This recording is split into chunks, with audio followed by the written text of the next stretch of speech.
नहीं, हम लोग तो नहीं, बहुत पहले हमने कहा था, इस पर काफ़ी विचार विमर्श हुआ शिक्षक संघों से और शिक्षकों से और प्रशासनिक दृष्टिकोण से। हर मुद्दे को नज़र रखते हुए जो भी शिक्षक हैं वो तो अपने ज़िले में ही रहेंगे। और हम लोगों ने बार बार यही कहा है, जो महिलाएं हैं पंचायत के बाहर हैं और जो पुरुष हैं लेकिन सब डिवीज़न के बाहर और उसी ज़िले में। और दूसरी बात यह है कि जो husband wife government servant teacher हैं या फिर कोई असाध्य रोग से पीड़ित हैं तो उन लोग को चॉइस की पोस्टिंग दी जाएगी।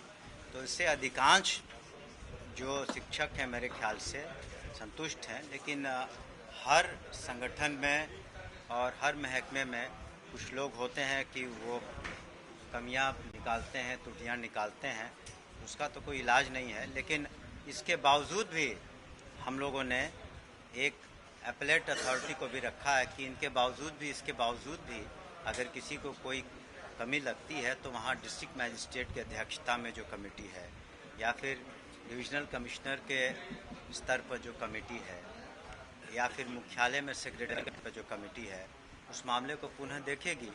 तो हम लोगों ने काफ़ी उदार रखा है इस ट्रांसफ़र पॉलिसी को। और अन्य जो भी सुविधाएं हैं हम लोग कोशिश कर रहे हैं कि शिक्षा विभाग को दें। और हम लोग शिक्षकों का या विभाग का सभी का तो फोकस ये होना चाहिए कि हम लोग पढ़ाई कैसी करवाते हैं, पढ़ाई की गुणवत्ता कितनी है, सिलेबस क्या है, रिजल्ट्स क्या आते हैं, हमारे बच्चों का भविष्य क्या है, उनका प्लेसमेंट क्या है। तो इन सब बातों पर ज़्यादा गौर करना चाहिए।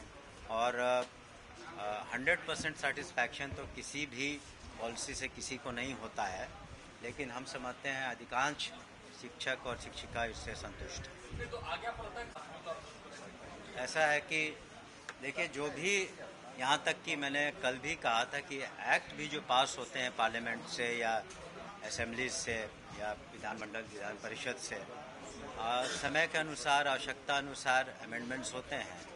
लेकिन ये इसलिए हमने कहा कि अभी हम लोग ट्रांसफ़र पॉलिसी हम लोगों ने काफ़ी विचार विमर्श के बाद लाया है, इसको एक बार क्रियान्वित होने दीजिए और फिर देखते हैं। लेकिन जैसा हम लोगों को फीडबैक मिला है कि बाय एंड लार्ज लोग इससे संतुष्ट हैं। सर, शिक्षक तो हाईकोर्ट जाने की बात कर रहे हैं। पहले तो सुविधा दी जा रही है कि जिन्होंने सक्षमता पास की वो शीघ्र सरकारी सेवक बनेंगे, तो इससे बड़ा लाभ उनको और क्या हो सकता है। सर, क्लास 1 to 5 सर उसके रोस्टर पे क्या क्या विभागीय मंत्री है, क्या आज वो आने की उम्मीद है, क्या रोस्टर? हमको लगता बहुत क्लियर जल्दी हो जाएगा, क्योंकि बीच में रिजर्वेशन पॉलिसी में माननीय उच्च न्यायालय के कारण जो आदेश था उसके कारण फिर उसमें चेंजेस लाने पड़े। तो बहुत शीघ्र उसमें थोड़ा कुछ उसमें त्रुटियां थी जिसको हम लोग दूर करके शीघ्र कर रहे हैं। क्लास 9 से 12 में उसका रोस्टर नहीं, सभी अब तो वो सामान्यतः जो हाईकोर्ट माननीय उच्च न्यायालय का जो आदेश था इसके अगेंस्ट में तो अपील में सरकार गई हुई, लेकिन तत्काल तो जो माननीय उच्च न्यायालय का आदेश है वही माने रखता, तो उसी पर हम लोग काम करते हैं। सर, एक आखिरी सवाल बढ़ाई जा सकती है क्या? आवेदन की तिथि बढ़ाई जा सकती है? कोशिश करेंगे किसी तिथि। सर, एक आखिरी सवाल है, बिहार में जुलाई के महीने में दिव्यांग छात्रों के लिए जो आप लोगों ने स्पेशल परीक्षा ली थी, जो 7,000 से ज़्यादा पद है, उसकी रिजल्ट आ चुकी है। पात्रता परीक्षा का परिणाम जुलाई में घोषित हो गया है।